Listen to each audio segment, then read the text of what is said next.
Assalamualaikum, saya Edi. Jangan lupa subscribe, like dan komen. Tajuk cerita seram hari ini, surau.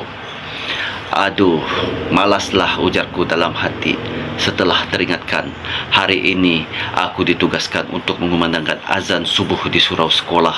Tubuhku layu seakan-akan mayat baru bangun tidur, kerana semalam aku telah memerah peluh menguruskan sebuah masjid di sekolahku.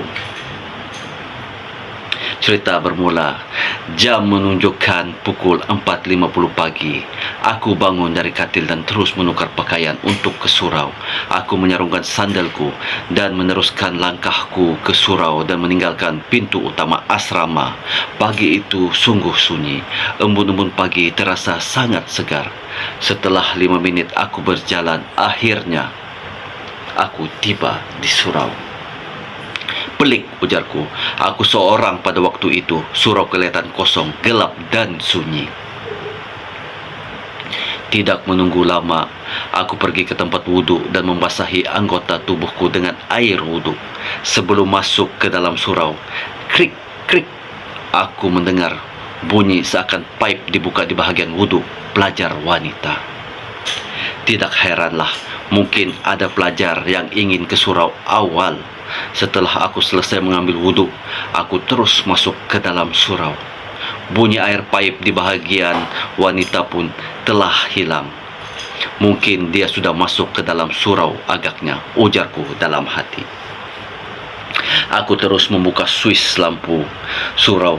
5 pagi, langkah kakiku terhenti apabila melihat susuk tubuh perempuan bertelekung di ruang solat wanita. Kelihatan dari jauh dia tengah sujud. Sangkaanku mungkin dia sedang menunaikan solat sunat dahulu sebelum subuh. Aku terus pergi ke ruang azan melihat kembali jadual pelajar yang ditugaskan untuk mengumandangkan azan subuh. Ya, tidak salah lagi. Memang aku sementara menunggu waktu subuh, aku duduk di saf paling hadapan. Hairan menyelubungi hatiku.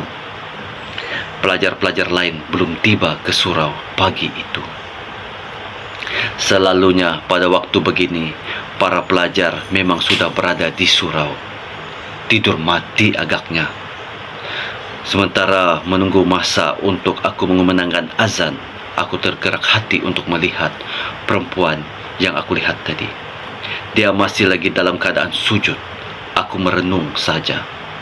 Perempuan itu, walaupun hakikatnya aku harus menjaga pandangan, hahaha, sedang asyik aku melihatnya.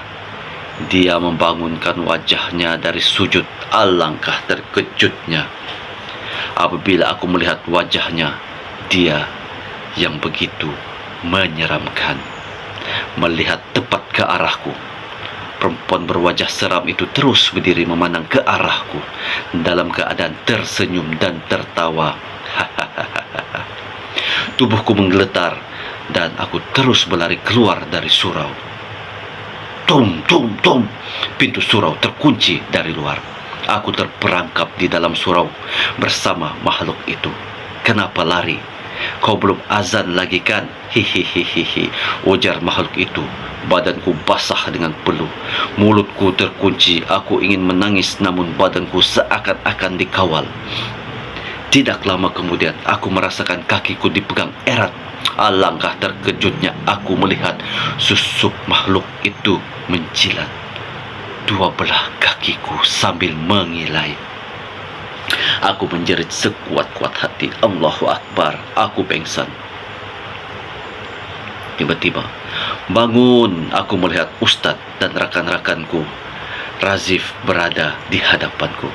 Kenapa awak tidur sini dan kenapa awak tinggalkan kawasan asrama? Soal Ustadz dalam keadaan marah. Hari ini kan saya yang ditugaskan untuk azan subuh. Saya keluar asrama pukul 5 pagi tadi. Pintu asrama memang dah buka kan waktu tu, jawabku dalam keadaan takut. Kau gila kah? Sekarang ni baru pukul 4 pagi. Aku dengan Ustadz cari kau dari pukul 12 malam tadi. Kau dah tinggalkan asrama lepas 12. Balas Razif. Hah? Aku melihat jam di tanganku yang baru pukul 4 pagi. Aku menceritakan semua peristiwa yang terjadi padaku pada Ustadz. Dia mengambil keputusan untuk merawatku setelah usai sholat subuh. Mungkin silapku, aku tidak membasuh kaki terlebih dahulu sebelum tidur pada waktu itu, sehingga kini wajah makhluk yang menyeramkan itu masih jelas dalam kepalaku. Cerita sampai di sini saja tamat.